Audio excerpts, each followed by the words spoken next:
Hello guys, welcome back to my channel. তো আজকে আমি বানাচ্ছি ম্যাগি দিয়ে চাউমিন, মানে ম্যাগিটাকে চাউমিনের মতন করে আমি বানাচ্ছি।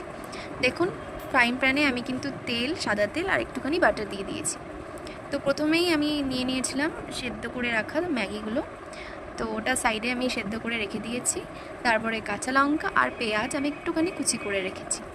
তো এগুলো এখন আমি ওই বাটারটার মধ্যে যখন গরম হয়ে যাবে তখন আমি দিয়ে দিয়েছিলাম।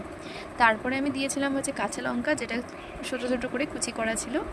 অ্যান্ড তারপরে আমি ওটাকে একটুখানি শ্যালো ফ্রাই করে নিচ্ছিলাম।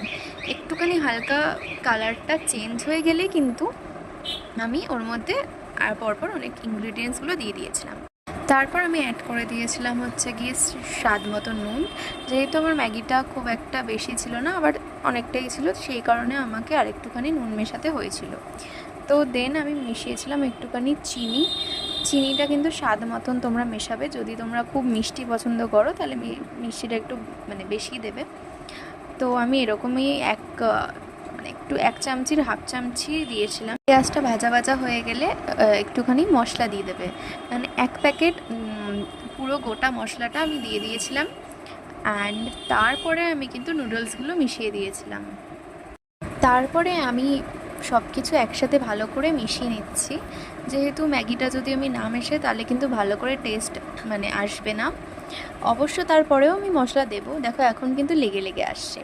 এটা নিয়ে মানে বেশি চাপের কোনো দরকার নেই, আস্তে আস্তে ঠিক হয়ে যাবে। তো আরেকটা মশলা আমি কিন্তু মিশিয়ে দিয়েছিলাম ম্যাগির আরেকটা মশলা। দেন আমি সস দিয়ে দিয়েছিলাম ফর টেস্টিং, মানে তোমরা না চাইলে এটা স্কিপও করতে পারো। তো আমার মনে হয় এটা খুব টেস্টি লাগে, সেই কারণে আমি করেছিলাম। অ্যান্ড একটা ডিম সেদ্ধ কেটে নিয়েছিলাম। অ্যান্ড সাথে সাথে এই গরম গরম ম্যাগিটা কিন্তু জুসি ম্যাগিটা আমি কিন্তু সার্ভ করে নিয়েছিলাম নিজের জন্য। তো তোমরাও ট্রাই করো, বাচ্চাদের সাথেও শেয়ার করতে পারো, মানে এইভাবে বানিয়ে খাওয়াতে পারো, ওদেরও ভালো লাগবে। আর ডিম সেদ্ধ আছে, একটা ভালো একটা একটা প্রোটিন সোর্স ভালো। তো এইভাবে কিন্তু খাওয়াতে পারো বাচ্চাদেরকে, অ্যান্ড বড়রাও খুব ভালো এনজয় করবে এটাকে। আর আমারও কিন্তু দারুণ লেগেছিলো। এইভাবে ইভিনিংয়ের স্ন্যাক্সের কাজও হয়ে গেছিলো আমার। Thanks for watching.